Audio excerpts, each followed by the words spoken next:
24 de janeiro, de acordo com o calendário da Igreja. Venerável mulher Xênia. Xênia nasceu em Roma, a filha única de um senador proeminente. Atraída por amor a Cristo, ela se recusou a se casar como seus pais se desejavam. Ao invés disso, ela, em segredo, fugiu de sua casa com dois de seus escravos e chegou na ilha de Kos, em um lugar chamado Milassa. Ali ela fundou um convento de virgens, onde viveu uma vida em ascese até sua morte. Mesmo sendo uma mulher frágil, ela possuía grande persistência em jejum, oração e vigílias noturnas. Frequentemente, ela permanecia em oração durante a noite toda. Ela se vestia pior que todas as outras irmãs. O pão que ela comia, frequentemente, ela o salpicava com cinzas do incensário. No tempo da sua morte, 450 d.C., um sinal miraculoso apareceu no convento das virgens, uma coroa de estrelas com a cruz no centro, mais luminosa que o sol. Muitos, que estavam doentes, receberam cura por suas relíquias. Suas escravas mulheres, monjas tonsuradas, continuaram o exemplo de sua abadesa e, quando morreram, de acordo com seus desejos, foram enterres aos pés da abençoada Xênia. Santo Padre Mártir Bábilas. Bábilas foi um padre na Sicília. Ele sofreu por Cristo com dois de seus discípulos no século III. O Venerável Macedônio. Macedônio foi um eremita sírio. Apenas em sua velhice ele se alimentou de pão, mas antes disso, ele comia apenas grãos de cevada amaciados com água. Ele terminou sua vida terrena no ano de 418 d.C. Venerável Filon, bispo do Chipre. Quando Santo Epifânio foi convocado pelo imperador de Roma para ajudar a irmã do imperador Honório com suas orações, ele consagrou Filon como bispo. Filon fez exegese do Pentateuco e do Cântico dos Cânticos. Ele morreu em paz no V século. Venerável Dionísio do Olimpo. Dionísio foi um milagreiro. Ele viveu em asceticismo no Monte Olimpo, foi tonsurado monge no Monte Athos, onde ele foi abade do mosteiro Filoteu. Perto do fim de sua vida, ele se tornou recluso no Monte Olimpo, onde morreu no século XVI. Hino do Louvor. Santa Xênia.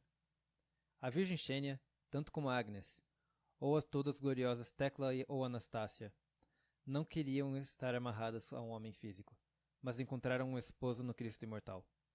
Com toda a sua alma, ela amou sua beleza, misericórdia, ternura e pureza radiante. Até mesmo a casa e riquezas do senador ela deixou, quando o sol da justiça se mostrou na alma dela.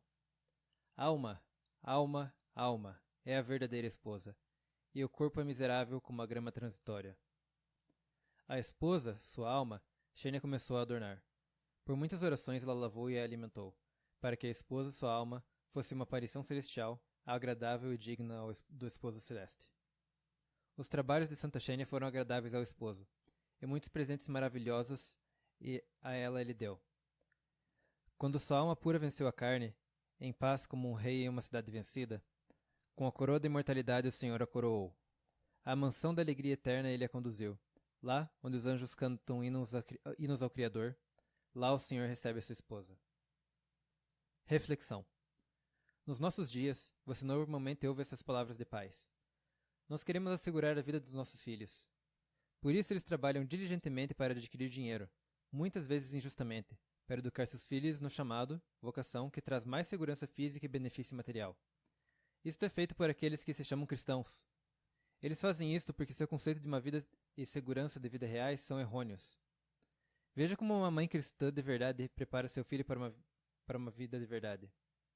No momento de sua morte, a abençoada Eufosínia disse a seu filho Clemente de Ancira: Me faça honra, ó meu filho, e corajosamente defenda a Cristo e confesse-o fortemente e sem hesitação. Eu espero em meu coração que a coroa do martírio floresça em você em minha honra, e para a salvação de muitos. Não tenha medo de ameaças, nem de espadas, de dores, de feridas ou de fogo. Não permita que nada te separe de Cristo, mas olhe para os céus, onde te aguarda a grande e eterna e rica recompensa de Deus. Tema a majestade de Deus, tenha medo de seu julgamento, trema diante do seu olho que tudo vê. Pois todos aqueles que negam a ele irão receber a punição de um fogo que não apaga e o verme eternamente vigilante. Que isto seja minha recompensa para ti, meu doce filho, pela minha dor no seu nascimento e esforço na sua educação, que eu possa ser chamada mãe de um mártir. Que o sangue que você recebeu de mim, não o guarde, mas o lance fora para que, com isso, eu também possa receber honra. Submeta seu corpo para a tortura para que eu também possa me alegrar disso ante o nosso Senhor, como se eu mesma tivesse sofrido por ele. Contemplação. Contemple o Senhor Jesus como professor. 1. Como professor que ensina como o homem deve pensar para ser salvo. 2. Como professor que ensina como o homem deve falar para ser salvo. 3. Como professor que ensina como o homem deve agir para ser salvo. Homilia. Sobre o profeta que tudo discerne, Jesus. Por que pensais mal em vossos corações? Mateus 9:4. Quando Nosso Senhor se dignou a repreender os fariseus e escribas, àquele tempo eles não haviam matado a ninguém, nem haviam enganado a ninguém, nem roubado a ninguém, e não só isso, naquele tempo eles não haviam nem ofendido a ninguém com suas palavras.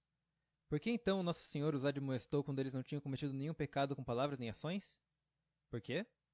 Porque naquele tempo seus pensamentos eram maus. Um pensamento mau é um pecado. Esta é a grande novidade que Cristo trouxe ao mundo. Em verdade, um pensamento mau é a origem pecaminosa de todo pecado. Antes que um homem diga ou faça algo pecaminoso, ele pensa pecaminosamente. Pensamentos são o pecado causador. Todos os outros pecados são apenas pecados subsequentes. Quem quer que deseje aniquilar estas ações maldosas deve primeiro remover esses pensamentos maldosos. Quem quer que deseje parar a corrente da água deve primeiro secar a fonte. Portanto, que ninguém se justifique. Eu não sou um pecador, pois não matei, roubei, profanei, nem menti para ninguém. Observe, nós já estamos cheios de roubos mortais, profanação e pensamentos enganosos. Se não cometemos pecados com nossas próprias ações, isto é apenas misericórdia divina e circunstâncias externas. Mas se Deus tivesse cedido e as circunstâncias fossem favoráveis, nós teríamos cometido todos esses pecados que tínhamos pensado. A serpente não é apenas venenosa quando morde, mas também quando não morde, pois carrega o veneno em si mesma. Portanto, não apenas pensamentos pecaminosos, mas também a fonte do pecado, o começo do pecado e a semente da raiz do pecado. Por isso que o Senhor, que vê tudo e sabe tudo, repreendeu aqueles que tinham pensamentos maldosos. Por que pensais mal em vossos corações? Ó Senhor que tudo vê e tudo sabe, ajuda-nos a limpar nossos corações e mentes de pensamentos malignos para que nossas palavras e ações sejam puras.